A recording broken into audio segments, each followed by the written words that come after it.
आज मेरे साथ गेस्ट हैं कोमल आर्यरानी। आप इनको जानते हैं as 90s psychologist on her Instagram page. You recently completed 100K on Instagram. Congratulations for that achievement. जैसे हम बोलते तो हैं कि हाँ थेरेपी के लिए जाना चाहिए, मैं आपसे जानना चाहूंगी कि क्या आज भी लोग कतराते हैं थेरेपी के लिए आने के लिए? आज भी कतराते हैं अगर ये सवाल है तो हाँ, काफ़ी सारे लोग जो थेरेपीज लेने आते हैं बड़े डरे हुए होते हैं। Men suicide is going up or men not opening up. So why is that relationship of men with not talking about it? So strong होने का मतलब ये नहीं है कि आप इमोशंस एक्सप्रेस नहीं करोगे, बल्कि इस इमोशंस को एक्सप्रेस करना स्ट्रेंथ है। ऐसी कौन सी चीज़ है मतलब जो आपको लगता है कि जिस भी इंसान से मिलती हूँ, जो भी मेरे पास काउंसलिंग के लिए आता है, ये शायद एक कॉमन प्रॉब्लम है या एक कुछ चीज़ें जो आपको हर काउंसलिंग में देखने को मिलती है? जितने भी लोग मेरे पास काउंसलिंग के लिए आते हैं, they have a common desire of being understood. नमस्कार दोस्तों, मेरा नाम है गगनदीप कौर और मैं लेके आई हूँ आपके लिए 3rd episode of season 2 of more than my exterior, love thyself. एक पॉडकास्ट जहां हम बात करते हैं इंक्लूसिविटी की, सेल्फ लव की। लेकिन कहीं ना कहीं आज के दौर में जहां बाहर इतना शोर है, हम खुद के साथ ज़्यादा समय नहीं बिता पाते, खुद को ज़्यादा समझ नहीं पाते। बहुत से ऐसे सवाल होते हैं, बहुत सी चीज़ें होती हैं हमारे रोज़मर्रा के जीवन में जो हमें परेशान तो करती हैं, लेकिन किससे बात करें, कोई हमें समझेगा या नहीं समझेगा, ऐसे बहुत से सवाल उठते हैं हमारे मन में और उन्हीं में हम जूझते रह जाते हैं। तो आज मोर देन माई एक्सटीरियर के इस प्लेटफॉर्म के थ्रू कोशिश है, जब हम बोलते हैं लव लव दैट सेल्फ, अपने आप से प्यार करिए, आप कैसे वो कर सकते हैं, कैसे इन रोज़मर्रा की छोटी छोटी प्रॉब्लम से बाहर आ सकते हैं। इन सब बातों को समझने के लिए आज मेरे साथ गेस्ट हैं कोमल आर्यरानी। आप इनको जानते हैं as 90s psychologist on her Instagram page. So welcome to our show Komal, thank you for coming. Thank you for inviting Gagandeep ji, it's pleasure. जैसे मैं बात कर रही थी कि हम बात तो करते हैं कि खुद से मोहब्बत करनी चाहिए, लेकिन बहुत सी ऐसी चीज़ें होती हैं, बहुत सी कंडीशनिंग होती है बचपन से कि आप मतलब अपनी बॉडी को लेके या सोसाइटी क्या सोचेगी इस चीज़ को लेके, कि हम इसमें जो हमारे रोज़मर्रा के स्ट्रगल्स होते हैं उनके बारे में ज़्यादा बात नहीं कर पाते। और आजकल हम सोशल मीडिया का ज़माना है, सुनते हैं कि थेरेपी लेनी चाहिए या करनी चाहिए, और पुराने लोग कहते हैं अरे ये तो ट्रेंड है, ये तो सब आती जाती चीज़ें हैं। But you are a professional psychologist, तो मैं आपसे जानना चाहूँगी कोमल, आपकी शुरुआत कैसे हुई, कैसे ये एक अलग सी फील्ड मतलब माना जाता है आज भी, इसमें कैसे इंटरेस्ट आया, आपकी क्या कहानी थी कि आपको लगा कि या ये दिस इज समथिंग दैट मैं लोगों के को हेल्प कर सकती हूँ या मुझे खुद अपने लिए करना चाहिए ये? मैं लोगों को हेल्प कर सकती हूँ, शायद पहले नहीं आया, पहले आया कि मैं खुद को कैसे हेल्प करूँ। क्योंकि लाइफ वॉज वेरी ट्रबलसम, बहुत सारे उतार चढ़ाव जीवन में आए। हम आपने कंडीशनिंग की बात करी, तो बचपन से लेकर बड़े होने तक जो हमारी कंडीशनिंग होती है, उसका सबसे बड़ा नुकसान ये होता है कि हम खुद के साथ कनेक्शन नहीं बिल्ड कर पाते। हम ढूंढते रहते हैं कि इनमें से हम कौन से हैं। मम्मी ने मुझे अलग डेफिनेशन दी, पापा ने अलग डेफिनेशन दी, भाई भाई ने अलग डेफिनेशन दी, पड़ोसी ने अलग डेफिनेशन दी, टीचर ने, मेंटोर्स ने, क्लासमेट्स ने, सब ने अलग अलग डेफिनेशन दी। तो इतनी सारी डेफिनेशन जब हमारे पास आ जाती है ना, तो हम पूछते हैं कि इनमें से मैं मैं कौन हूँ, कौन हूँ? है ना? और वो मैं कौन हूँ वाली जर्नी स्पिरिचुअल टर्म्स पे भी, लेकिन उससे पहले मुझे लगता है कि अ, मैं समझना चाह रही थी कि एक्चुअली मेरी अपनी आइडेंटिटी क्या है। हम्म, साइकोलॉजिकली भी जो मैं फील करती हूँ, हम्म। वो एक्चुअली मैं ऐसे ही फील करती हूँ, बहुत ज़्यादा फील करती हूँ, क्योंकि लोग मुझे बहुत इमोशनल और बहुत सेंसिटिव कहा सेंसिटिव करते थे। मान। कहते थे एकदम ऐसे ही बिहेव करती हो जैसे तुम्हारा नाम हम्म, है ना? तो don't behave your name. And hmm. I would say that but I can't help it, you know. मैं ये करूँ मेरे क्या? अंदर से मेरे आता है। अंदर से आता है, मैं बहुत ज़्यादा इमोशनल हो जाती हूँ, रोऊँगी तो बहुत ज़्यादा रोऊँगी, अगर अटैच हो जाऊँगी तो ओवर अटैच हो जाऊँगी, शेयर करूँगी तो ओवर शेयर करूँगी, काम करूँगी तो ओवरडू करूँगी। तो हम्म, हर चीज़ सब कुछ ओवर-ओवर होता था, और वो सोसाइटल डेफिनिशन होती है ना कि create a balance among things, कि कुछ भी कर रही हो तो बैलेंस्ड होनी चाहिए चीज़ें। तो हम्म। मुझे वो बैलेंस समझ नहीं आता था। तो कि कब बचपन से रुकना है। कब रुकना है, हम्म, तो बचपन से ही मैंने देखा कि माहौल हमारे फैमिली का या घर का बहुत अच्छा नहीं था, हम्म। है ना? तो इंडियन फैमिलीज़ में अभी तो हम यूज़ करते हैं वर्ड्स लाइक ट्रॉमा, टॉक्सिसिटी और ये सब। पर उस वक़्त जो माहौल होता था वो हम ये टर्म्स यूज़ भी नहीं कर सकते क्योंकि किसी का दोष नहीं है क्योंकि एवरीथिंग वो इज़ एक रूट्स आर अलग। Normal I think acceptable time था उस टाइम पे। डिसफंक्शनल फैमिलीज आज से नहीं है, बहुत समय से हैं, लेकिन उनको एक्नॉलेज करना और जेंडर बाइसेस आज से नहीं है, हमारे समाज में तो बहुत ज़्यादा डीप रूटेड है। तो I think hours was a generation who started questioning that कि अगर भाई जा सकता है तो मैं क्यों नहीं, मैं या क्यों ये नहीं जा हो सकती?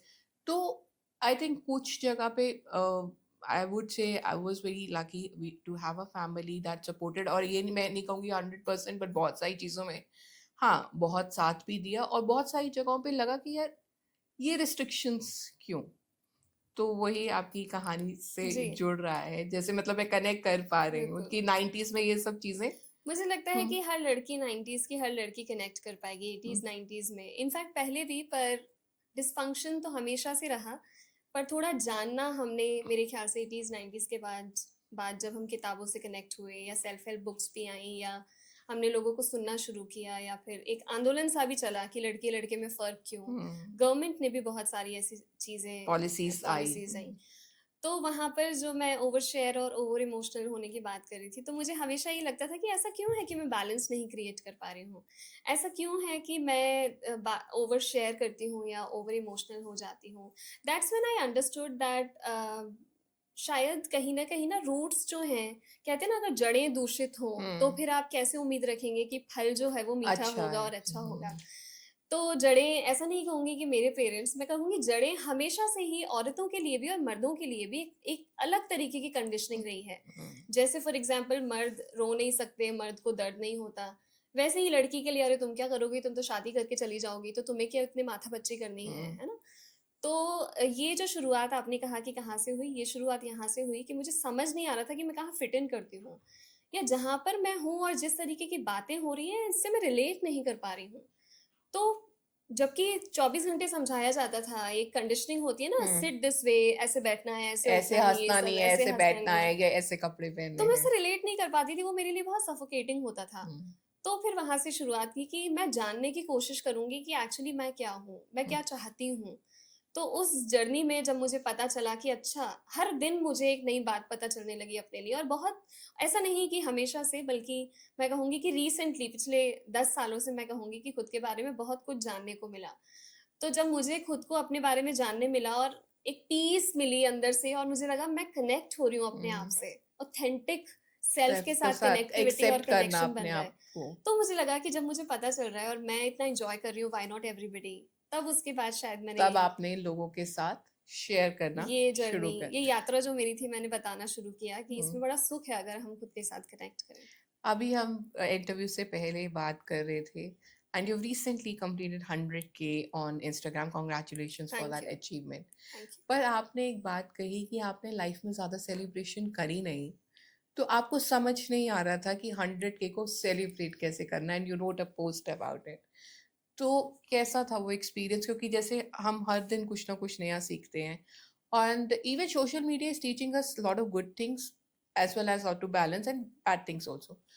पर कैसे लगा, मतलब 100K would be very overwhelming, कुछ फील हुआ नहीं हुआ या समझ नहीं आया, कैसा था? 100 के सबसे पहले तो बहुत प्यार मिला है लोगों का, मुझे बहुत ज़्यादा प्यार मिला है। तो 100 के जब हुए तो मेरे लिए ना ये बहुत ओवरवेलमिंग हो गया था। और क्योंकि मैंने आपको बताया कि फैमिली में कुछ ऐसे पैटर्न्स होते हैं, तो मेरे थे कि मैं कभी भी, मैं हमेशा स्टूडियस रही हूँ, बहुत हम्म। डिसेंट, बहुत सिंसियर स्टूडेंट रही। और मैंने शायद आई वाज़, शायद नहीं, फॉर श्योर मैं अपनी जनरेशन में पहली लड़की हूँ जिसने ग्रेजुएट किया, मास्टर्स किया, आगे इतने सर्टिफिकेशंस किए। तो हम्म। अगर सच कहूँ तो बहुत ज़्यादा लोगों को या परिवार में तो बहुत ज़्यादा लोगों को पता भी नहीं है कि एक्चुअली मैं जॉब क्या करती हूँ और मैंने पढ़ाई आपका क्या की हुई है। प्रोफाइल क्या है? मैं क्या करती हूँ, राइट? हम्म। तो उनके लिए हमेशा यही होता था कि उनके सक्सेस के पैरामीटर्स डिफरेंट होते थे कि शादी कर ली, बच्चे कर लिए, उसके बाद एक और बच्चा हो गया, your age. You are not fitting हाँ into to those the biological categories. Clock के हिसाब से आपने सब कुछ आप पूरा कर लिया। सब कुछ पूरा कर लिया, पर फिर उस हिसाब से मैंने तो कुछ भी पूरा नहीं किया था। हम्म, तो तो मैंने इसलिए आप कभी उनकी नज़रों में सक्सेसफुल यस नहीं है, so yes everyone has a different different definition. Different parameters and different definitions. तो मुझे ये भी लगता था कि अच्छा तो मुझे काफ़ी टाइम तक तो वो कंफ्यूजन ही रहा कि लोग अप्रिशिएट कर रहे हैं लेकिन घर वाले अप्रिशिएट नहीं कर रहे, तो शायद मुझे पहले ये करना है। घर वाले as in the family acceptance from the members. Validation from the yes family. Yes. तो मुझे बहुत टाइम तक समझ नहीं आया कि लोग अप्रिशिएट कर रहे हैं पर यहाँ पे मुझे क्यों नहीं वो अप्रिसिएशन मिल रही। तो मुझे फिर बाद में पता चला कि उनकी गलती नहीं है, उनकी डेफिनेशन ऑफ सक्सेस अलग है। क्योंकि मैंने कोशिश की कि मैं ये कंडीशनिंग तोड़ूंगी, जरूरी तो नहीं है ना कि कि उनके वो लिए उसको भी वो। एक्सेप्ट करें और या मैं अलग है। समझती हूँ ये कृपा का विषय है, God's grace it hmm, is that you are able to break the conditioning and come out आप ऑफ द अपने बॉक्स। परिवार में जब कुछ मतलब हम में से आई थिंक जो भी जैसे मेरी फैमिली में किसने कभी पॉडकास्ट नहीं किया या इस फील्ड में नहीं है, तो आप जब भी कुछ नया करते हैं अपने परिवार में, आप जैसे आपने बताया कि आप पोस्ट ग्रेजुएट थे, now my mom was a post graduate in a वाह। फैमिली, तो एंड जॉब करी बट उनकी सिस्टर्स ने नहीं करी। तो हर एक का अपना एक एक्सपीरियंस होता है, हर एक के अगेंस्ट सक्सेस की डेफिनेशन अलग है। And more over I think आज की डेट में हम सक्सेस मॉनेटरी रूप में कि अरे आपने आपके पास इतनी लंबी गाड़ी है, या अगेन जैसे आपने बोला कि सोसाइटल चेक मार्क्स अगर आप कर रहे हो, but lot of people are calling that out कि ज़रूरी नहीं है। बिकॉज आई थिंक ये जनरेशन अब समझने लगी है कि that rat race is really very tiring. और ऐसा नहीं है कि जो काम हम लोग कर रहे हैं वो बहुत आराम का काम है, ऐसा कुछ नहीं है। हम सब अब अगर आपने 100K तक किया है तो आप इतने टाइम से हो, लोग आपके साथ कनेक्ट कर पा रहे हैं, तो उस तरीके से शायद परिवार कनेक्ट नहीं कर पा रहा। और आई थिंक घर की मुर्गी दाल बराबर इसीलिए कहा जाता है, क्योंकि नहीं मतलब वो आई थिंक ये चीज हमेशा कहा जाता है कि अगर परिवार तुम्हारा फैन बन गया तो सच्चा वो ना बने। Very true. हम्म, और ये भी है कि अब जाकर वो समझने लगे हैं कि मैं क्या करती हूँ, मेरा काम क्या है, क्योंकि अब लोग बोलने लगे हैं उनको, अरे तुम्हारी बेटी तो इंस्टाग्राम पे है, वीडियो बनाती है। तो now my mother has always been really proud of my journey, my mother has been extremely proud. And मेरी और माँ के बीच में बहुत बड़ा जनरेशनल गैप है, क्योंकि she had babies quite late. तो हम लोग के बीच में काफी जनरेशनल गैप है, but still she admires and adores what I do. And she calls me शेरनी, कि तुम बहुत अच्छा काम कर रही हो, तो मेरी शेरनी हो। हाँ। But unfortunately she doesn't know what Instagram is, she doesn't know what video making is. जैसे मेरी पश्मीना वाली रील जो पॉपुलर हुई और वायरल मेरे हुई, को बहुत कनेक्ट करी थी वो तो मेरी पश्मीना मम्मी वाली। को नहीं समझ आया कि क्या है पश्मीना, क्या होता है और हम्म, क्यों, ये क्या था। तो but hmm. Then I simplified it to her कि ये आई ऐसी वुड है। वांट कि बहुत सारे दर्शक हो सकता है जो आपको अभी मतलब आज देखेंगे, जी। तो आई वुड वांट वो पश्मीना वाली जो कहानी थी वो एक बार प्लीज शेयर करिए। मैं वर्ड टू वर्ड तो नहीं कर पाऊंगी, पर हम्म, कोशिश करती हूँ कि हमारे पड़ोस में ना एक कश्मीर से भैया आए थे, जिनके हाथ में पश्मीना शॉल्स का एक जत्था था। हम्म, तो वो रुके और पड़ोस की आंटियों ने उनको रोका और वो उनको शॉल्स दिखाने लगे।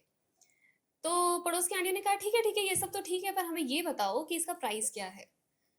तो उन्होंने कहा कि जब उन्होंने प्राइस बताया तो आंटियों को बड़ी महंगी लगी। कहती है ये तो बहुत महंगी है, हम तो सिर्फ 250 रुपये देंगे। हम्म, तो आंटियों ने कहा, तो भैया ने कहा कि सी, ये ना पश्मीना शॉल्स है, ये 250 में नहीं आती है, आप कुछ ऐसा प्राइस लगाइए जो कि ठीक ठीक लग जाए दोनों के लिए, आपके लिए भी हम दोनों के लिए विन विन हम्म, हो। तो उन्होंने कहा हमें तो नहीं चाहिए, तुम रखो अपनी शॉल्स अपने पास। लेकिन वहाँ पे एक आंटी थी जो बैठी थी और एक शॉल उठाती हैं, कभी उसे हाथ पर मलती हैं, कभी गाल पर रखती हैं और समझने की कोशिश करती हैं मानो कि पश्मीना है, कितना ऑथेंटिक है, चेक कर रही हूँ चेक कर रही हैं। तो उन्होंने फिर जो भी था शॉल्स खरीद ली, 3 शॉल्स खरीद ली। ऊपर आई तो मैंने कहा आंटी कैसी लगी आपको शॉल्स? कहती बहुत बढ़िया है, बहुत अच्छा प्राइस दे दिया। तो तो मैं ये बात आपको क्यों बता रही हूँ कि आपके पश्मीना जैसे इमोशंस ना हर किसी के हाथ में नहीं देना। हर कोई नहीं समझ पाएगा कि उनकी कीमत क्या है। जो पश्मीना जानता होगा, समझता होगा, वही समझ पाएगा कि वो पश्मीना है, वरना कहेंगे तुम्हारे 250 रुपए के इमोशन से अपने पास रखो। तो सो बहुत गहरी बात आपने, बहुत सिंप्लीफाइड आई थिंक। मतलब मेरे साथ वो कनेक्ट इसलिए करी स्टोरी कि आपका जो पेज पे मैं फॉलो करती हूँ, you take story telling, your main फोटे कि आप स्टोरी टेलिंग के थ्रू बहुत चीज़ों को सिंप्लीफाई कर देते हैं। अब ये बहुत बड़ी बात है कि पश्मीना जैसे इमोशंस, या वो कहते हैं ना कि हीरे की परख जौहरी को होती है, बाकी सबके लिए तो वो पत्थर है।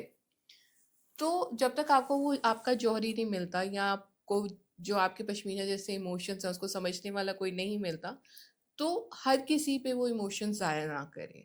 ये हम लोग नहीं, अगेन जैसे आपने बोला कि हमें ओवर शेयरिंग की आदत होती है, हम नहीं समझ पाते कि हर इंसान ट्रस्टवर्दी नहीं होता, and we just share those things.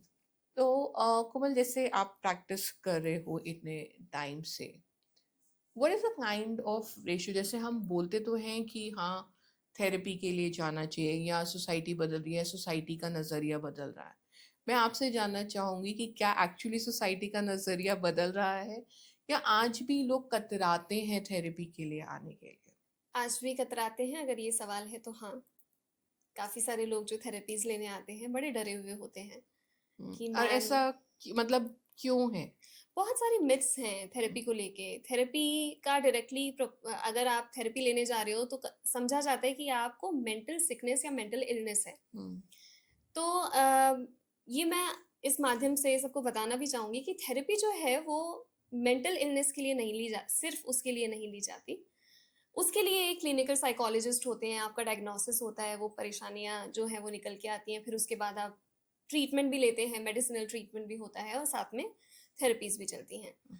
पर ये समझना हमें बहुत ज़रूरी है कि काउंसलिंग ना बच्चे के करियर से लेकर, आपकी मैरिज से लेकर, आप बेबी कंसीव करना चाहते हैं, उस फैमिली प्लानिंग से लेकर, आपके जॉब से रिलेटेड, आप प्रोफेशनल काउंसलिंग लेते हो, तो हर लाइफ के हर पड़ाव में आप जैसे एक इयररिंग्स आपको लेना हो तो आप सुनार के पास जाते हैं। हम्म। आपको कुछ ऑथेंटिसिटी को लेकर आप बहुत पर्टिकुलर हैं तो आप स्पेसिफिक ब्रांड्स के पास जाएँगे, है ना? तो ऐसे ही एक्सपर्ट्स होते हैं हर चीज़ के। तो आप काउंसलर्स को देखेंगे तो काउंसलर्स करियर से रिलेटेड आपको हेल्प करेंगे। हम जैसे आधी लाइफ तो इसी में गुज़ार देते हैं कि सिर्फ 10th करनी है, 12th करनी है, कोई भी रैंडम सब्जेक्ट उठा लिया, ग्रेजुएशन कर ली, ग्रेजुएशन के बाद मास्टर्स कर लिया, फिर यू आर लॉस्ट कि अब क्या करना है। और उसके बाद फिर इंजीनियर सारे क्रिएटिव आर्टिस्ट बनने बन गए। लगते हैं या मैं वही कह रही हूँ कि आज की जो हम अगर जनरेशन देखें, तो 30s और 40s में आके everyone is making a career change, क्योंकि लग रहा है डेफिनिटली कि ये 20 साल तो पैसा तो कमा लिया, लेकिन रैट रेस फॉलो की है तो रैट उसमें तो बट उसमें खुशी नहीं खुशी मिल नहीं मिल मिली। रही। So then people have started following की passion, the true, passion. True. तो दैट्स व्हाट यू सेइंग कि या काउंसलिंग हर एक चीज हर में। एक चीज़ में। तो आप हर पॉइंट लाइफ के हर पड़ाव में आप काउंसलिंग लेंगे। मेरे पास जब इंटरनेशनल क्लाइंट्स होते हैं, तो they are very clear on this part कि हमको मैरिज काउंसलिंग चाहिए, या I want to find a purpose in my life, या hmm. I want to find what is holding me back, या मेरे कुछ ऐसे इनसिक्योरिटीज़ हैं क्या, या मुझे यहाँ पर ये एक्टिविटी में मज़ा क्यों नहीं आता, या मैं काम क्यों नहीं कर पाता, हम्म। या मेरा फोकस क्यों नहीं बैठता। डे टू डे एक्टिविटीज जिनको आप अगर अकेले बैठोगे तो आप सोचते रहोगे, गूगल करते रहोगे और चैट जीपीटी में कितना वही ढूंढ मैं वही पाएंगे। कह रही हूँ, जो सवाल मतलब हमारे जो अंदर हमारे सवाल होते हैं रोज, लेकिन हमें समझ नहीं आता।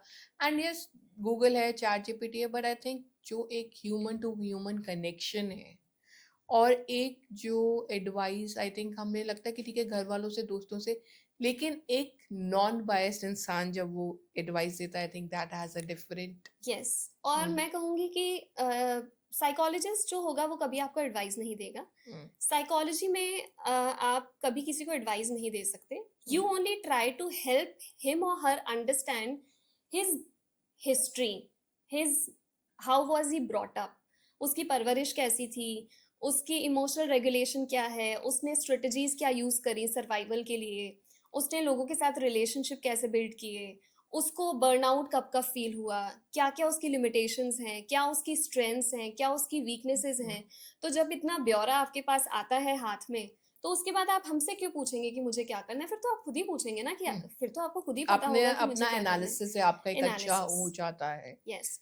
तो हम सिर्फ उनको ये समझने में हेल्प करते हैं कि उनकी पर्सनालिटी ओवरऑल कैसी है, उनका इमोशनल रेगुलेशन कैसा है, उनकी स्ट्रेटजीज अब तक कैसी रही हैं, वो किस जगह पर अलाइन अच्छे से होंगे, किस करियर में जाना चाहिए, या रिलेशनशिप भी अगर उनको निभानी है तो उनकी लव लैंग्वेज क्या है, और उनकी बाउंड्रीज क्या हैं, वो किन चीज़ों पर कॉम्प्रोमाइज़ नहीं कर पाएंगे, उनकी कोर वैल्यूज़ क्या हैं, सामने वाले की कोर वैल्यूज के साथ वो अलाइन हो रही हैं कि नहीं हो रही हैं, वो खुद डिसाइड करेंगे। हम बस उनको ये समझाते हैं कि ये आप हैं, अब आप देखिए कि आपको क्या मतलब करना है। बेसिकली थेरेपी एक आईना दिखाने का बिल्कुल काम है, अगर मैं इसको सिंपल शब्दों में बिल्कुल। समझना और चाहूँ तो। इसमें ये बात है कि आईना भी तभी देख पाएंगे आप जब आप सच में खुद देखना चाहते हैं, लेकिन अगर बहुत डर में आएंगे आप, है ना, हम्म जैसे पानी उबल रहा होता है तो उसमें आपको आपकी परछाई नहीं दिखती। हम्म पानी जब शांति होता है तब आपको उसमें आपकी परछाई दिख पाती है।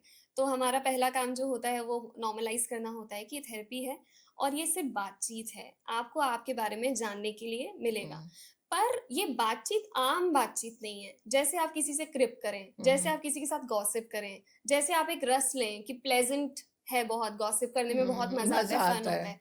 वो नहीं होता, ये बहुत कंस्ट्रक्टिव, बहुत productive, the right questions, the right approach, the hmm right direction, you are not, आप भटक नहीं गए कहीं, डिस्ट्रैक्ट नहीं हो गए। हम्म तो वो बड़ी थॉटफुल, कोई भी थेरेपिस्ट या काउंसलर जो भी हैं वो रिलेट कर पाएंगे कि ये बड़ी थॉटफुल होती है। आप एक थेरेपी दूसरे इंसान के साथ एज इट नहीं इज कर नहीं कर सकते। सकते।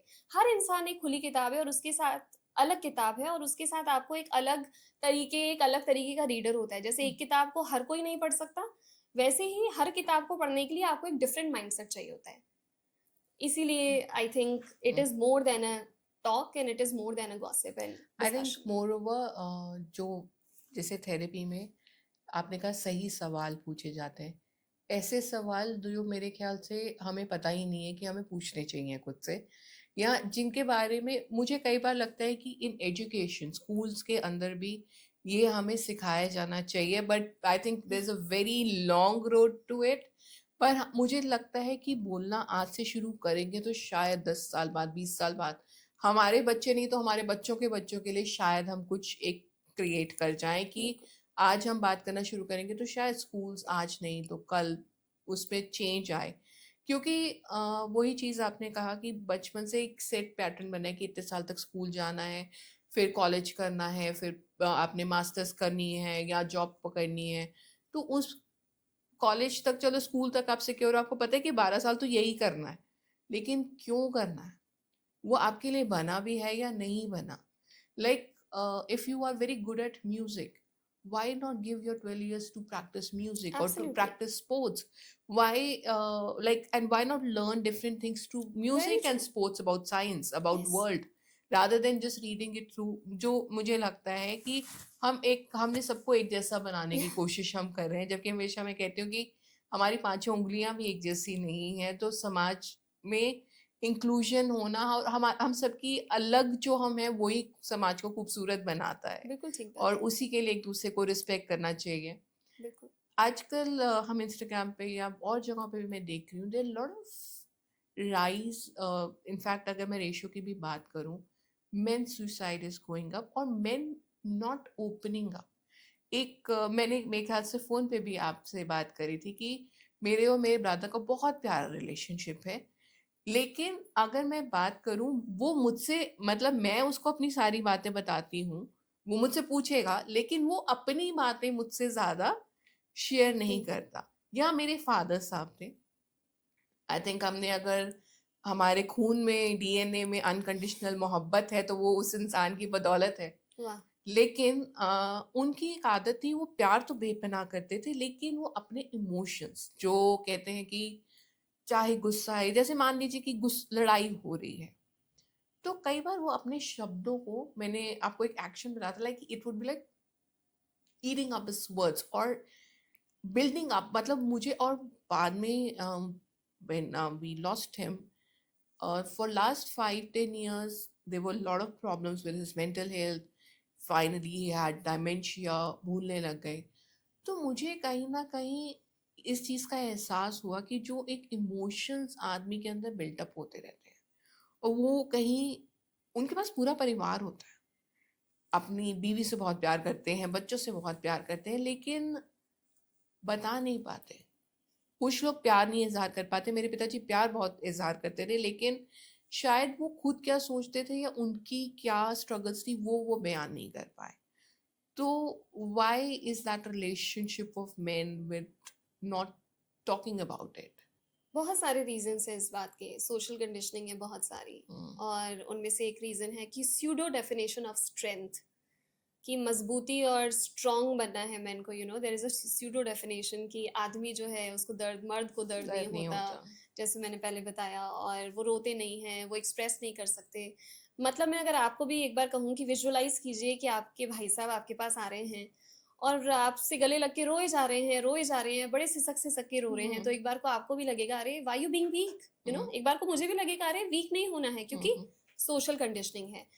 पर एक बार को हम सोच कर देखें कि हमारे आसपास कोई भी इस तरीके के इमोशंस एक्सप्रेस करे, हुँ, या कोई भाई हमारा आए या कज़न हमारा आए और वो कहे कि मैंने ऑफिस में मेरे साथ ये हो गया, प्रॉब्लम हो गई, कोलीग ने ऐसा कर दिया, तो हम कहेंगे छोटी छोटी बात पे तो नाटक करने की क्या जरूरत है, हुँ, सो उनके साथ जो इतना चिपकाव है ना कंडीशनिंग का, कि हुँ। वो अगर शेयर कर गए तो हम ही उन्हें नहीं करने दें, हम एक्सेप्ट ही नहीं कर पाएंगे। मैं इस पे एक छोटा-सा आपको एक किस्सा सुनाऊँगी। अभी recently we lost our mother on 5th of December, so my brother obviously was there, he came. And जो रोने की बात है मुझे नहीं पता, बट हमारे परिवार के मर्द रो लेते हैं और मैं उनको वीक नहीं मानती, बहुत अच्छी बात है। बट ऑब्वियसली वो इतना सो नहीं रोया, ब्यूटीफुल, सो इतना नहीं ब्यूटीफुल। वो वहां पर था। मतलब and I was talking to my sister in law, मैं को मुझे उसकी ज्यादा चिंता है कि वो 17 घंटे फ्लाइट पे है। तो she said don't worry, he cried a lot. तो अच्छा, अब लोगों की आदत होती है ना, वो ये नहीं कि जब एक माहौल होता है तो लोग कहेंगे कि नहीं आपको ना you have to be strong now, आपको रोना नहीं है। Me and my brother were standing and ऐसे ही हमारे एक पड़ोसी थे, उन्होंने मतलब मेरे आंखों से आंसू निकले and both of us just got a bit emotional and he was like नहीं नहीं रोना नहीं है। मैं कहा जी ऐसा है, हम दोनों ने अभी अभी अपनी माँ को खोया है और हम दोनों को हक है। मैंने ये नहीं कहा कि मुझे हक है, मैंने उसको इंक्लूड किया बिकॉज मुझे लगा कि शायद हम लोग करते नहीं आदमियों को इंक्लूड, तो करना चाहिए, मेरा भाई है तो मतलब ये थोड़ा ना कि बिल्कुल, वो रो नहीं सकता। बिल्कुल। क्योंकि मुझे पता है कि उसका जो मेरी मॉम के साथ रिलेशन था वो बहुत ज़्यादा डीप था। मैं ये कहती थी, मैं कहा मतलब हमारी तो लड़ाई होती थी, इनकी मतलब आपस में रोज जैसे बात होती है। I think again that's why whenever if somebody, जैसे being a single parent I am raising up my son, तो अगर कोई कह देता था, अगर जैसे वो रोया और कोई बोल दे कि क्या लड़कियों की तरह रो रहा है, मैं there is no copyright of absolutely, women over tears. So absolutely, मुझे लगा कि वो साइकिल ब्रेक करनी कहीं ना कहीं एब्सोल्युटली। चाहिए। एक तो आपने कहा कि सोशल कंडीशनिंग, बट स्टिल अगर एक ऐसा माहौल मिल रहा है, I think men also take up, क्योंकि वो इतने टाइम की कंडीशनिंग है कि अगर आपको एक माहौल मिल भी जाता है then you don't know how to talk in that. Comfortable भी कैसे हो ना, जैसे सेलिब्रेशन वाली बात हुई मेरे साथ कि मुझे मिल तो गई अब अपॉर्चुनिटी, अब मैं सेलिब्रेट करने में टाइम तो लगेगा ना, क्योंकि वो पैटर्न से वो ब्रेक भी तो होंगे ना, टाइम लगेगा। तो आदमियों के साथ इतनी ज्यादा सख्त कंडीशनिंग है, और मैं इस बात के बारे में हमेशा बात करती हूँ कि छोटे थे तो उनको इमोशंस जो है वो हमेशा एक स्त्री, एक औरत से आते हैं आपके अंदर। तो छोटे थे तो बाहर खेलने भेज दिया जाता था, उनसे कभी स्कूल से अगर आएंगे तो उनसे कभी पूछा नहीं जाएगा दिन कैसा रहा तुम्हारा, क्या किया तुमने स्कूल में, किससे क्या बात करी, कैसा दिन रहा। ये सब सवाल हम लड़कियों से फिर भी पूछते हैं, लड़कों से बस वो बैग रखते हैं और भाग कर बाहर चले जाते हैं। तो and women are also, mothers are also very comfortable, क्योंकि उनको लगता है कि बाहर रहना है ज्यादा, है ना।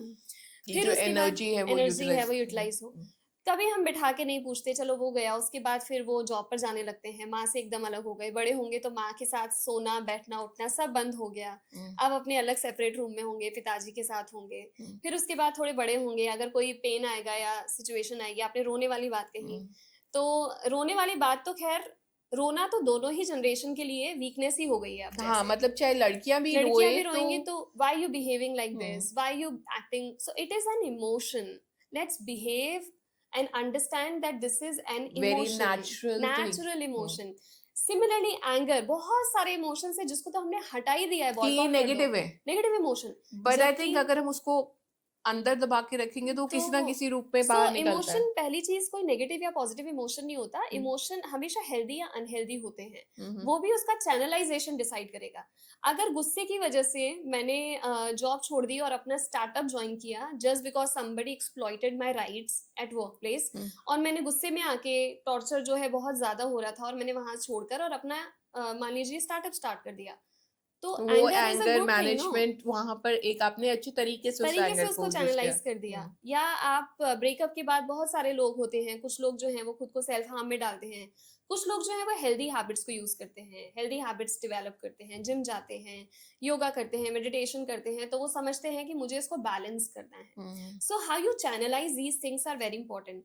तो रोने पर जो है उनकी सख्ती है, वो बात नहीं कर सकते, वो सेलिब्रेट नहीं कर सकते, तो बड़ी लेडीज या फीमेल्स की बड़ी शिकायत होती है कि मेरे हस्बैंड को मेरे इमोशंस समझ में क्यों नहीं आते। हम्म। अरे उनको अपने ही इमोशंस नहीं समझ आते, बेचारे अपने ही इमोशन से डिस्कनेक्टेड हैं कि उन्होंने कभी फील किया होगा तो उनको रोक दिया गया होगा, अरे अरे ये क्या कर रहे हो, don't be this, this is not manly, you know, this is not manly. तो manly behaviour. Manly definition of emotions जो कि साइकोलॉजी में तो कभी नहीं थी, पता नहीं हमने क्यों बना ली।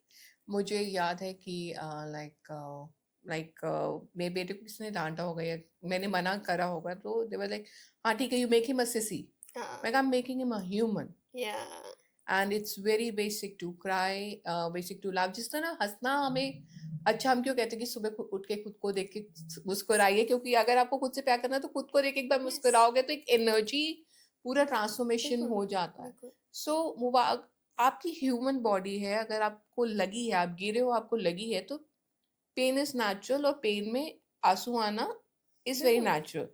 तो आप एक नेचुरल प्रोसेस कर रहे हो, बट हमने उसको वो कर दिया कि नहीं, आदमी तो नहीं रो सकते। सबके लिए बिल्कुल। हम्म। जैसे बच्चे गिरते हैं, अभी खेलते खेलते गिर जाएंगे तो अरे चींटी मर गई, चींटी मर गई, हम्म। है ना, अरे अरे कुछ नहीं होता, कुछ नहीं होता, अरे हुआ है कुछ, हम्म। चोट लगी है, खून निकला है, उसको एक्सप्रेस करने दो, उसके बाद आप उसको रेगुलेट करो। हम्म। उसको निकालने से ही उसकी पाबंदी हाँ, लगा मतलब दी बिल्कुल आपने, रोक देते कि अरे कुछ रोक नहीं हुआ, दिया, कुछ कुछ नहीं नहीं हुआ हुआ, कर। कुछ नहीं हुआ। तो आई थिंक उसका एक मैकेनिज्म जो मुझे लगता है कि स्ट्रेस मैकेनिज्म फिर ये बन जाता है कि अगर कुछ बहुत बड़ी चीज हो भी जाती है तो दे लाइक, कुछ अरे नहीं तो हुआ, कुछ नहीं हुआ। अरे ठीक है। एंड वो एक इमोशंस जो उस टाइम पे होने चाहिए वो रेगुलेट होते ही नहीं है। यूज तभी I think most of us are like we start living a zombie life, hmm, कि हम चल तो रहे हैं पर क्यों कर रहे हैं, क्या कर रहे हैं, ठीक है एक रूटीन बना हुआ है, उसमें कर रहे हैं, पर अगर हम अपने इमोशंस को रेगुलेट नहीं करते then we are not very true, humans very anymore. true, very true. Now, if I talk about my brother, my bhabhi, they call themselves, they are very strong, very strong. My niece is also very strong. So by when I say they are very strong, I mean that they are very aware how to regulate their emotions, you know. उनको पता है। तो मेरे भाई से चाहे बहुत सारी समस्याएं भी होंगी जीवन में, तो आप उससे पूछोगे कि क्या परेशानी, कुछ नहीं होता, कुछ नहीं होता, सब ठीक हो जाएगा। सो उस वक्त भी कहा कुछ नहीं होता, कुछ नहीं होता, सब ठीक हो जाएगा, अभी भी कह रहा है कुछ नहीं होता, कुछ नहीं होता, सब ठीक हो जाएगा। सो यू नो, हमारे इमोशन रेगुलेशन की डेफिनेशन हमेशा हमारी अपब्रिंगिंग से आती है। हमारे पेरेंट्स ने या हमारे आसपास के लोगों ने हमारे साथ कैसे बात करी, वही सेल्फ टॉक हमारी आज भी अपने आप से चल रही होती है, कुछ नहीं होता, कुछ नहीं होता, सब ठीक हो जाता। इसीलिए फिर क्या होता है कि वर्क प्लेस पे अगर इश्यूज हैं, रिलेशनशिप में अगर इश्यूज हैं, तो वो बेचारे बात ही नहीं कर पाते, क्योंकि क्योंकि औरत, कुछ उनको नहीं लगता है होता, कुछ नहीं, ठीक हो जाएगा, ठीक हो ये तो जाएगा, रोज, ये तो होता रोज की ही है। बात है। सो स्ट्रांग होने का मतलब ये नहीं है कि आप इमोशंस एक्सप्रेस नहीं करोगे, बल्कि इमोशंस को एक्सप्रेस करना स्ट्रेंथ है। उसके लिए आपको स्ट्रेंथ चाहिए होती है, ये ना चीज, एक्सप्रेस करना इज नॉट स्ट्रेंथ। यही चीज आई थिंक क्यों इस प्लेटफॉर्म पे मैं ये बातें करती हूँ, क्योंकि ये चीजें बताना बहुत जरूरी है। क्योंकि आई थिंक बचपन से ही कहीं पे जहाँ पर हम रो रहे हैं या हंस भी रहे हैं तो अरे इतना मत हंसो, तो इमोशंस को दबाने का कहीं ना कहीं आई थिंक, चाहे वो मेन हो विमेन हो, इट्स बीन सप्रेस्ड। सप्रेस्ड, क्योंकि सबको एक जैसा बनाने की कोशिश थी। अब जिसको बहुत खुल के हंसना पसंद है या बहुत अच्छे से हंसता है, उसको कहा जाएगा अरे तुम बहुत जोर से हंसते हो। किसी को कहा जाएगा अरे तुम बहुत जोर से रोते हो, अरे तुम्हें ऐसे नहीं रोना चाहिए, इतना नहीं रोना चाहिए। नाउ यू सी, रोना कितना है और कैसे है वो भी हमें सिखाया जा रहा है ना। तो कंडीशनिंग की आप देखिए कि बारीकियों में अगर आप जाएंगे तो क्या कर रहे हैं हम कंडीशनिंग के नाम पे, संस्कारों के, इन्हें हम संस्कार कहते हैं, यू नो, मैनर्स कहते हैं। Behave your self, have good manners, इसको हम मैनर्स कहते हैं कि लोगों के आगे चिल्लाना नहीं है, लाउड नहीं बोलना है, जोर से नहीं बोलना है। सो मैनर्स ये भी होते हैं कि आप अपने इमोशंस को ठीक से एक्सप्रेस कर पाएं, ये भी गुड मैनर्स में आते हैं। गुड मैनर्स में ये बात भी आती है कि अगर आप गिर गए हैं तो प्लीज रोइए, उसे एक्सप्रेस कीजिए, उसे सप्रेस मत कीजिए, नहीं तो फिर ये बाद में आपको परेशान करेगा। तभी ऐसा होता है कि वर्क प्लेसेस पर इतने इश्यूज हैं, रिलेशनशिप में इतने इश्यूज हैं, आप एक्सप्रेस तो कर नहीं सकते, तो वो सब्सटेंस यूज करेंगे, अल्कोहल होगा या पार्टीज करेंगे या इस तरीके से अपनी एनर्जीज को, distraction. Distraction. It's not a healthy coping mechanism, you know. आप कैसे अपने इमोशंस को रेगुलेट करते हैं, that tells a lot about you as a person. तो हम्म इसीलिए मुझे लगता है कि मेन को they should really focus on their mental health, in fact more than mental health I would say. इसमें भी बड़ी बात होती है मेंटल हेल्थ और इमोशनल हेल्थ, सो आई से इमोशनल हेल्थ। क्योंकि मैं हमेशा कहती हूँ कि मेरे जितने भी केसेस हैं 90 to 95% केसेस में it is only and only about emotions. मुझे गुस्सा बहुत ज़्यादा आता है, मुझे आइसोलेटेड फील हो रहा है, मुझे इरिटेशन बहुत होती है, अरे मुझे इस इंसान के साथ डिस्कम्फर्ट फील होता है, मेरी बाउंड्रीज क्रॉस हो रही हैं। ये सारा सेल्फ अवेयरनेस और इमोशनल हेल्थ है। हम्म मेंटल हेल्थ तक तो अभी हम आए ही नहीं है, डिसऑर्डर्स और डिजीजेस की This तो is अभी हम like बात ही नहीं कर रहे, और हम्म वो होता ही नहीं है मसला। मुश्किल से मेरे पास कोई 4-5 केसेस आते हैं जिनको मैं रेकमेंड करती हूँ कि you either go to a psychiatrist और अ क्लिनिकल साइकोलॉजिस्ट। अच्छा, ये आपने वर्ड्स यूज करे अभी, क्लिनिकल साइकोलॉजिस्ट और psychiatrist, what is the difference, क्योंकि लोगों को नहीं पता डिफरेंस। देखिए, आम भाषा में अगर मैं बताऊं तो जीवन में कोई भी समस्या अगर आपकी है जो कि आपके कोर में नहीं है, आपकी पर्सनालिटी में नहीं है, लेकिन अभी ही डेवलप हुई है, जैसे गुस्सा इन दिनों मुझे बहुत आ रहा है, या मुझे इरिटेशन बहुत ज़्यादा होती है, या मैं अपने इमोशंस को एक्सप्रेस नहीं कर पाता, या मैं प्रेजेंटेशन नहीं दे पाता, या मैं बॉसेस के साथ बात नहीं कर पाता, तो ये चीज़ें जो हैं ये सारी काउंसलिंग में कवर हो जाती हैं। सब कुछ थेरेपी काउंसलिंग में। में कवर, थेरेपी में कवर हो जाता है, काउंसलिंग में कवर हो जाता है। इसके लिए आपको एक काउंसलिंग साइकोलॉजिस्ट के पास जाना होता है। You are a counselling psychologist. Absolutely. और जो क्लिनिकल चीज़ें होती हैं, जैसे कोई आपको एडीएचडी डायग्नोस करना हो या बाइपोलर डायग्नोस करना हो, अब हम डायग्नोसिस की बात करें तो ये भी है कि diagnosis proper official diagnosis Google पे और चैट जीपीटी वाले डायग्नोसिस क्योंकि नहीं है। मुझे लगता है अगर हम गूगल और चैट जीपीटी पे जाए तो हम सब कहीं ना कहीं टॉक्सिक है, हम कहीं ना सब कहीं। कहीं ना कहीं नार्सिसिस्ट हाँ, हैं। और हम उन टर्म्स को अगर हम दूसरों पे तो बहुत जल्दी इम्प्लाई कर देते हैं, लेकिन अगर खुद के साथ बैठे तो बहुत सारी चीजें बहुत खुद सारी में चीज़ें मिलेंगी। निकल के आएंगी। तो क्लिनिकल डायग्नोसिस होना बहुत बहुत ज़रूरी जरूरी है। है। और वो फिर जो मसला है वो क्लिनिकल साइकोलॉजिस्ट का होता है, और क्लिनिकल साइकोलॉजिस्ट भी एक टाइम के बाद उनके पास भी वो लिबर्टी नहीं होती कि उसको ट्रीट कर सकें। ट्रीटमेंट का सारा काम जो है वो आप जाएंगे साइकियाट्रिस्ट के पास। हम्म, तो थेरेपी, पागलपन तो है ही नहीं मसला कहीं पर भी। पागल हो गए हो आप, ये तो मसला ही नहीं है। बात ये है कि आप इमोशंस आपके ओवरवेलमिंग हो रहे हैं, थोड़े ज़्यादा हो गए हैं, कम हो गए हैं, हम्म। नमनेस भी उसी में आता है कि हम मुझे कोई इमोशंस फील नहीं हो रहे, मैं कुछ फील नहीं कर पा रही या कर पा रहा। तो उसके लिए आप काउंसलिंग ले सकते हैं, क्लिनिकल साइकोलॉजिस्ट या काउंसलिंग साइकोलॉजी से शुरू कर सकते हैं।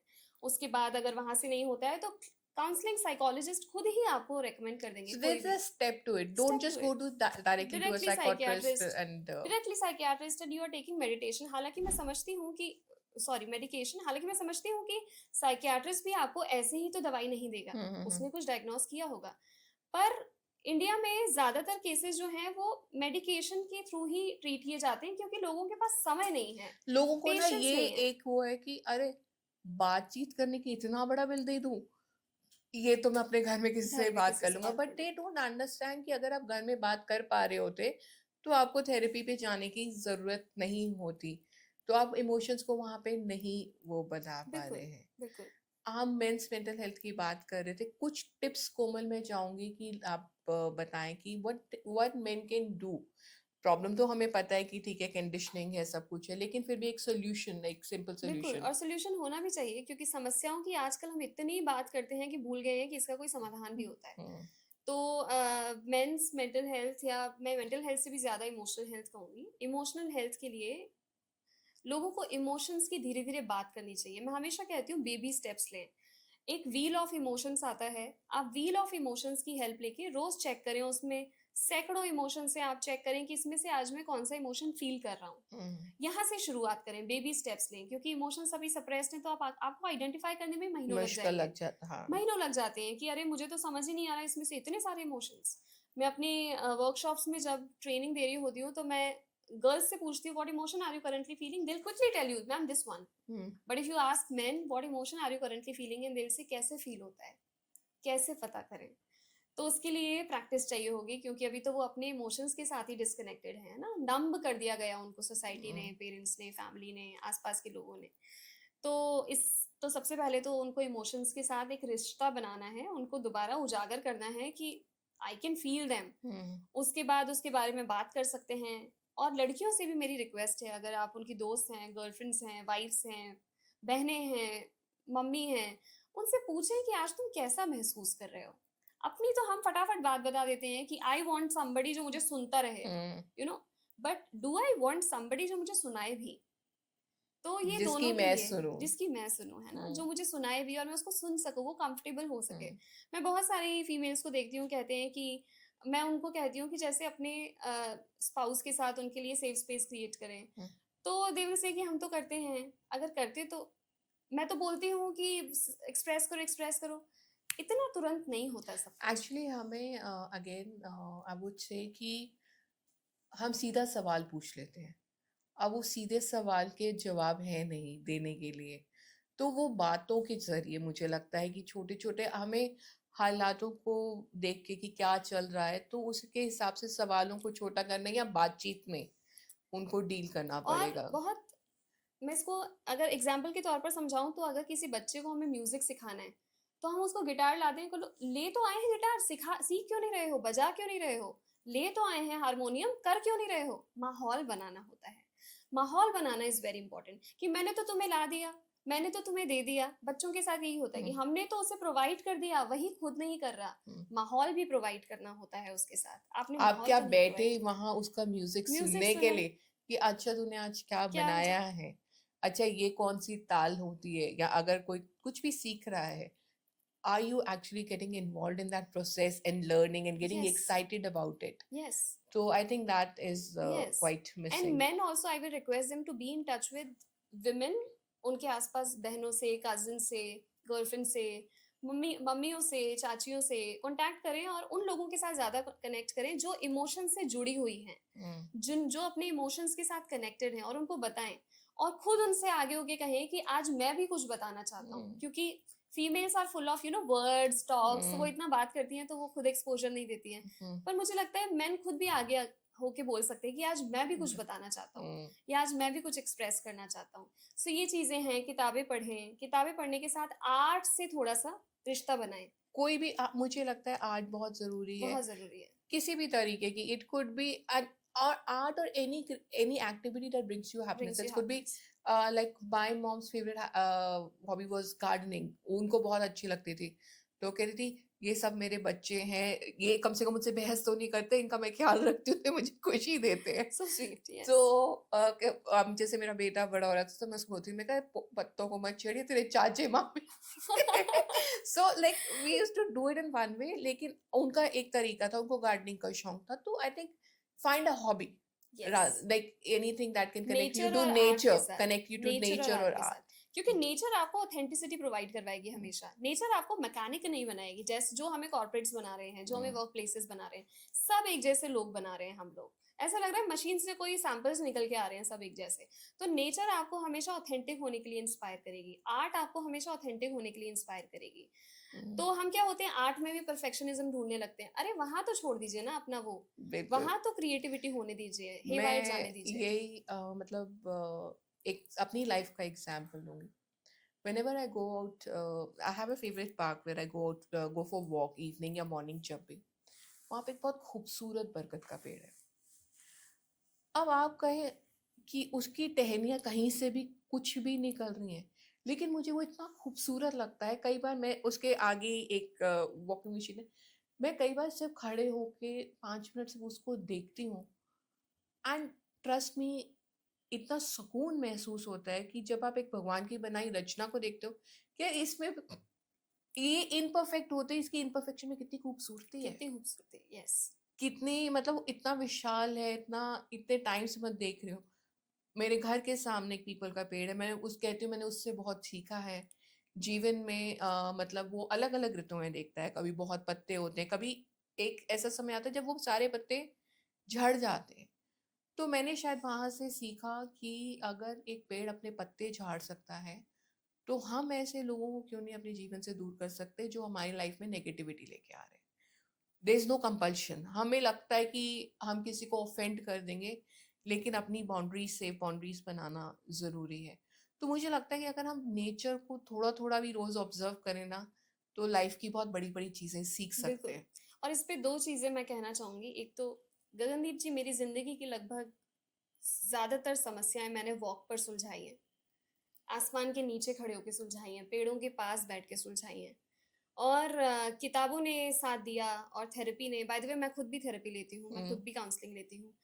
तो मेरे थेरेपिस्ट ने बहुत हेल्प की मुझे, और जो कि मैं अभी रिसेंटली लेने लगी। उस वक्त मुझे लगता था कि मैं सब कुछ यू ऑल्सो हैव दिस, कि मैं तो थेरेपिस्ट हूँ, वो भी एक आप स्यूडो ईगो क्रिएट कर देते हो। But now I realise that normalising therapy means initiate with Yeah, yourself. with yourself. तो एक तो ये कि आपको ये पता करना कि मेरे लिए कौन सी चीज़ ज़्यादा काम करेगी। मेरे लिए वॉक्स बहुत काम करते हैं। वॉक करूँगी, इवनिंग वॉक, मॉर्निंग वॉक, तो मुझे लगता है मैं बहुत अलाइन्ड और बहुत बैलेंस्ड रहती हूँ। दूसरी चीज़ जो आपने कहा, मैंने जब कहा नेचर से कनेक्ट होना होना होता है, तो आपने कहा कि पेड़ को मैं देखती हूँ और देखती हूँ कि पत्ते झड़ते हैं। एक्चुअली नेचर से कनेक्ट होना यही है कि आपको पता चलता है कि आपका ट्रू नेचर ऐसा ही है, दैट एवरीथिंग इज टेम्पररी।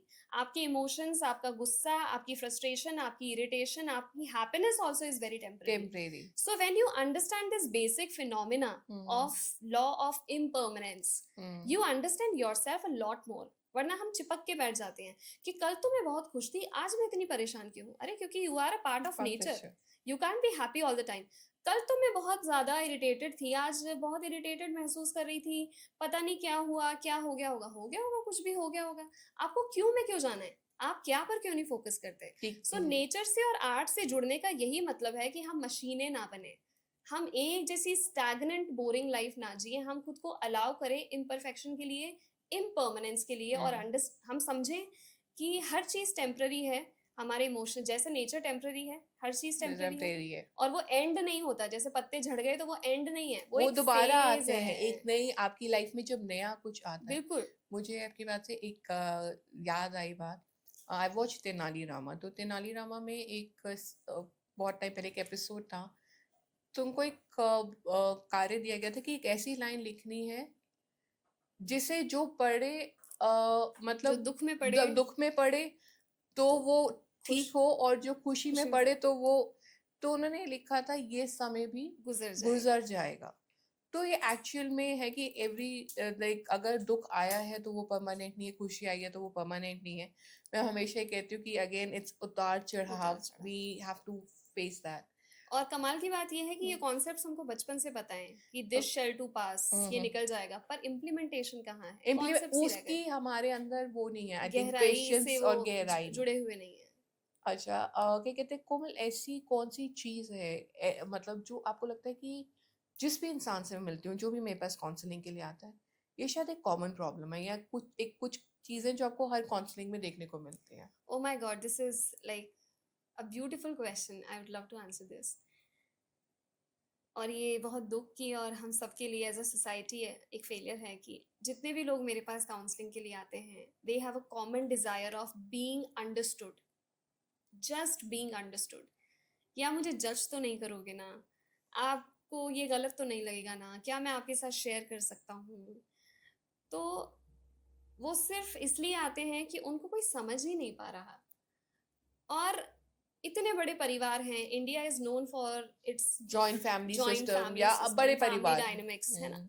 और 25-25 परिवार में सदस्य हैं और वो बंदा आपके साथ ओपन अप नहीं कर पा रहा। This makes me very emotional to even say and talk about it, that everybody who comes to my therapy session और counselling session talks about will I ever be understood, or and then I make sure as a human therapist तो आप बाद में हो, counselling psychologist तो आप बाद में हो, पर आप एक इंसान हो सबसे पहले। तो आई मेक श्योर कि वो कम से कम उसको वो सेफ एनवायरनमेंट मिल पाए। और सेफ एनवायरनमेंट में मैं हमेशा कहूँगी कि मैंने हमेशा कुछ चीज़ों का ध्यान रखा है, जिसमें से एक ऑथेंटिसिटी है।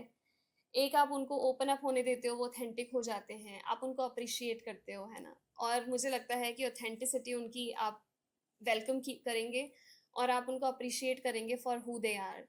I think they sort themselves completely. मैं तो कुछ भी नहीं करती, बस मैं एक सेफ एनवायरनमेंट प्रोवाइड करती हूँ। एंड एज आई सेड कि हम उनकी पर्सनालिटी, उनके डायनामिक्स को समझने की कोशिश करते हैं। So that's a common thing, that I am not being understood. Will I ever be understood? क्या मुझे कभी कोई समझ समझेगा? पाएगा? और दूसरी चीज कि nobody loves me, there is a hopelessness. Nobody loves me, will I ever receive love from somebody? क्या मुझे कोई समझ पाएगा? और ज्यादातर लोगों के साथ लव की definition is directly proportional to how do you understand. Understanding के साथ है, ये इंटरचेंजेबल और इंटरकनेक्टेड है कि समझते नहीं हैं तो मुझे नहीं लगता वो प्यार करते हैं, और करते हैं। मैं फील नहीं कर पाती, या I don't feel loved enough, hmm. So that's something is very common. Okay. और क्या कहते हैं, इसको हम एक तो कैसे एड्रेस कर सकते हैं, जैसे आपने बोला कि you make them feel there is a safe place. हम घरों में कैसे सेफ स्पेस क्रिएट कर सकते हैं, क्या मतलब एक जो एज अ सोसाइटी मोबाइल्स आने से, सोशल मीडिया आने से हम अपने परिवारों से भी डिस्कनेक्ट है, खुद से तो डिस्कनेक्ट हो रहे हैं, परिवारों से भी डिस्कनेक्ट हो रहे हैं।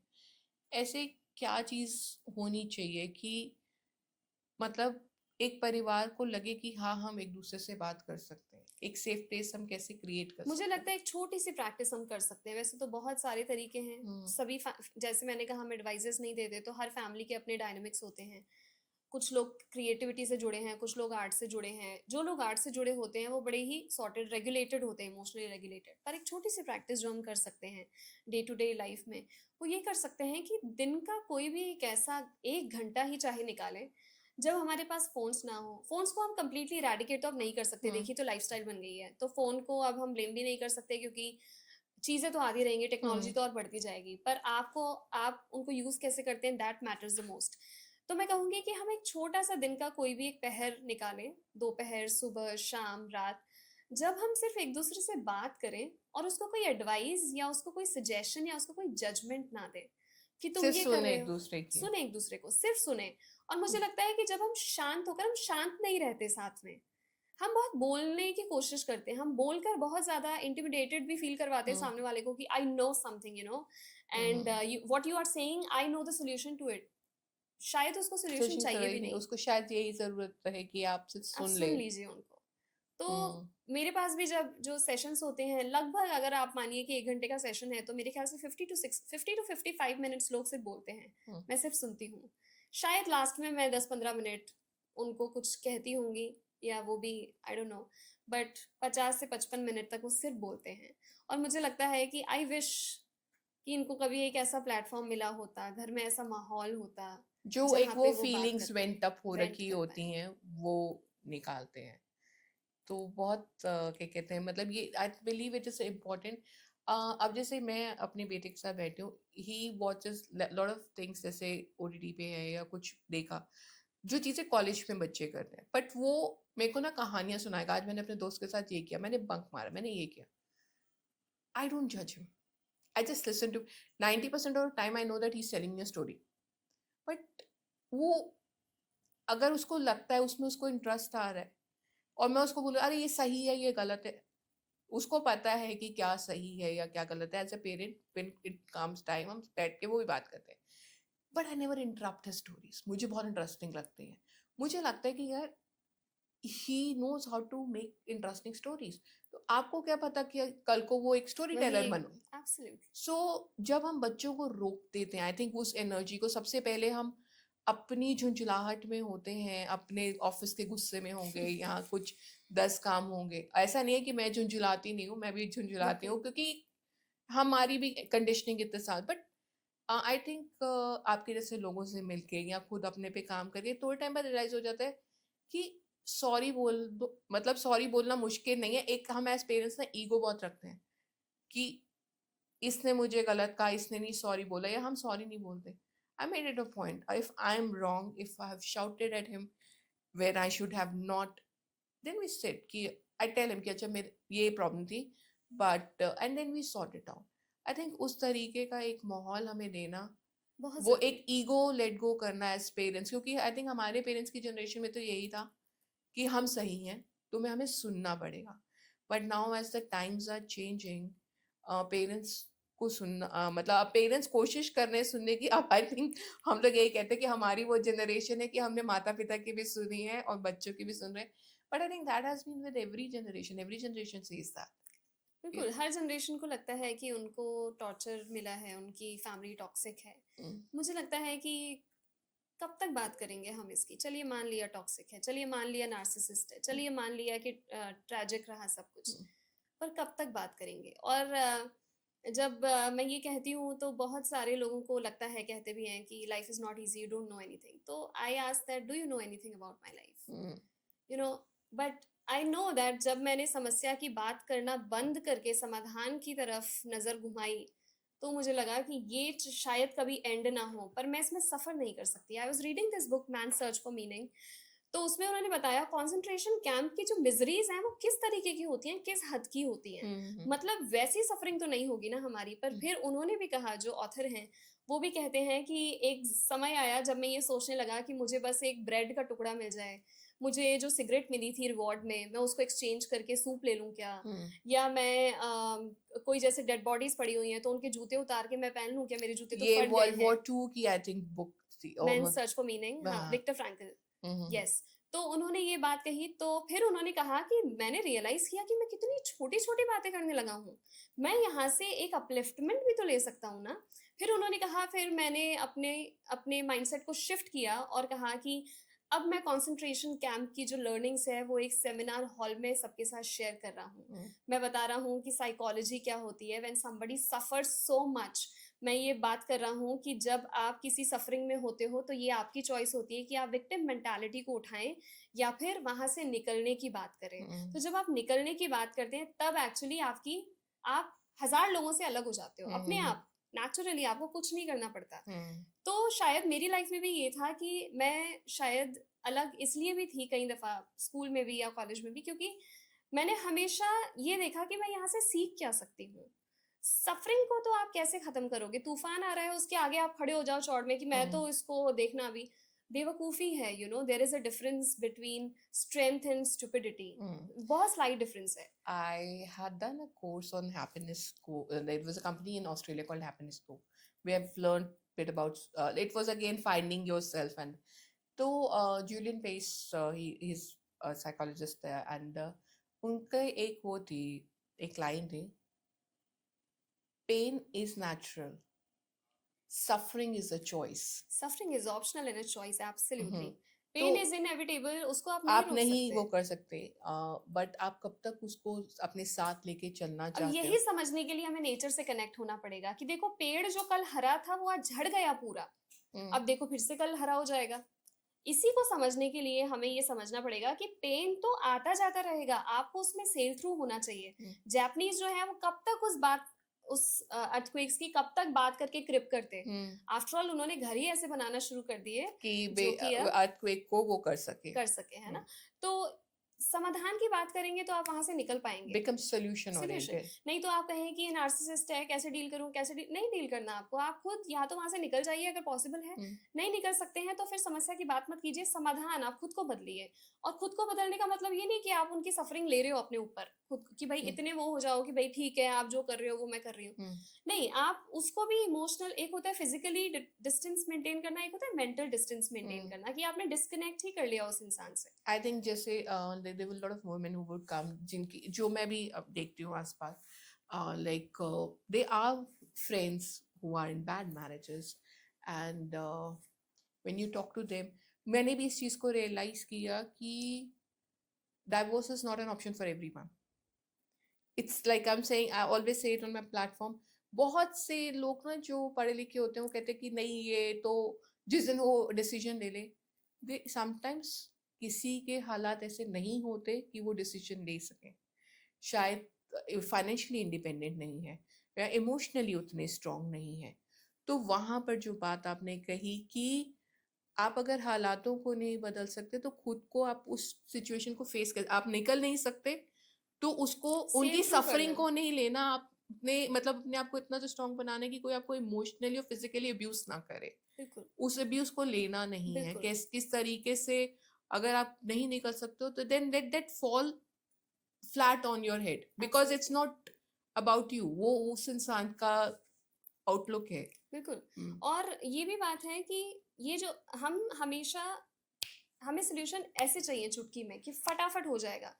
अगर हम कहें डिवोर्स, तो डिवोर्स ओवरनाइट नहीं होता। डिवोर्स में भी आपको 2 साल it's लग like जाएंगे। I've been through that journey. It has yes, taken me like 6-7 years to absolutely. actually get what I've or I think by the time it happened I was like मुझे कुछ नहीं चाहिए I don't need any thing I just need my peace of my mind minute please. and जो भी conditions है but I just want my son I'm not going to give the custody तो ये चीज भी मैंने कहा था क्योंकि मैंने उस फैमिली का भी पैटर्न देखा था, and I knew that if my son is going to grow up in that family, तो वो चेन आगे टूटेगी नहीं, वो चलेगी.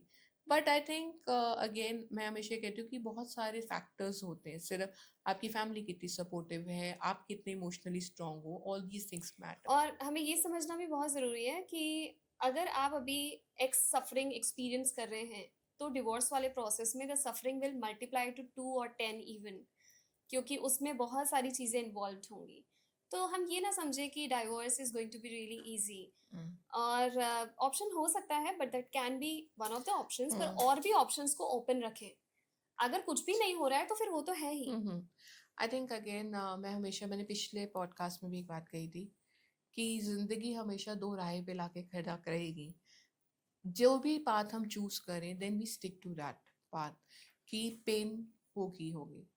I remember, I'll share before we end, I'll just share in the last. My mother was fighting cancer for 7 years. And in the end, she was tired. She said that, and it was progressing. She had that kind. And मैं ये इसलिए नहीं कह रही कि मैं लोगों को डराने के लिए नहीं कह रही कि जिनको कैंसर है, every one has a different body. और रीअकरेंस होना ना होना अगेन हर एक के अपनी फिजिकल उसके ऊपर है. She had 4 times recurrence. तो अभी भी बढ़ रहा था. The last PET scan we had in August 2024. So she took her that chemo, and then she was like, I don't want whatever time I'm left with, I'm not going to go back to hospital again. I want this time, jitni mere mein strength hai, I'm going to use that. And again, I said just one thing. I said, it's your body, your decision. दोनों path painful है. You choosing chemo will give you few more years of life. You're not choosing chemo, again हमें ultimately आपको पता है, she said I'm gonna die, everyone dies, I'm gonna die, but I want to die peacefully. So I said, okay, even if you're not taking, it's not going to be easy, it's going to be painful. So again, pain दोनों जगह पर है, पर आप कौन सी pen बर्दाश्त करना चाहते हो और कौन सी पेन आपको लगता है कि आप बर्दाश्त कर सकते हो. She chose that and she stood by that thing. So her last 2-3 months were really beautiful, really good. And she suffered for I think last 10 days या कुछ, last 3-4 days she was in hospital. But she went peacefully, the way she wanted to go. तो again वो एक हिम्मत जो है वो दिखानी मुझे लगता है लाइफ में हर एक स्टेप पे जरूरी है. बिल्कुल. और absolutely that you have to choose your pain, because pain will be, it is a life is not rosy, you know. Life is very difficult mostly. तो आपको अपनी मिजरी और अपना पेन चुनना पड़ेगा कि कौन सा. सुबह जल्दी उठने में भी दिक्कत है, उसमें भी पेन है, और सोते रहने में अलग पेन है, you know. You will lose out on you lose the opportunity. opportunities. तो आपको अपना पेन चुनना है डेफिनेटली. और जो भी आप चुनोगे, आपकी लाइफ उस हिसाब से डिज़ाइन होती रहेगी. तो आप बस चॉइस लेते हो डिज़ाइनिंग. आप बस एक बार कंस्ट्रक्शन का काम एक बिल्डर चूज करते हो या आप किसी को चूज करते हो, फिर वो काम अपने आप होता रहता है. तो आपने कौन सा बिल्डर या Path कौन चुना सा है. चुना है, आर्किटेक्ट चुना है, वो आर्किटेक्ट विल डिसाइड. तो आर्किटेक्ट आप खुद पता करेंगे. आप अपने सबसे बड़े, सबसे खूबसूरत जज, सबसे ज़्यादा अपने बारे में आप खुद जानते हैं. तो आपको पता है कि आपने क्या डिसाइड और चूज़ किया है. थैंक यू कोमल. आज हमने मतलब बहुत ज़्यादा डीप बातें करी है, जो बातें यूजली मुझे लगता है कि लोगों को समय नहीं मिलता या बातें ये होनी चाहिए, हो नहीं पाती. तो बहुत सारी चीज़ों के बारे में आपने बताया, स्पेशली जो लोगों की मिथ्स हैं रिगार्डिंग थेरेपी या confusion between going to a clinical psychologist और अ थेरेपिस्ट. उन सब चीज़ों को आपने बहुत इंपॉर्टेंट क्वेश्चंस को आज आंसर किया है. So thanks for being a part of More Than My Exterior. It was lovely talking to you. Thank you so much, Gagandeep. Thank you. Thank you. If you want to see more such conversations, please follow us on YouTube, Spotify. हम ऐसे ही और inspiring stories के साथ आते रहेंगे, जिनके साथ हम कोशिश करेंगे कि हम समझ सकें we are all more than our exterior, और हम में अंदर बहुत ताकत है. We need to love ourselves and find that. So on that note, thank you. Shabba khair. I'll see you next week.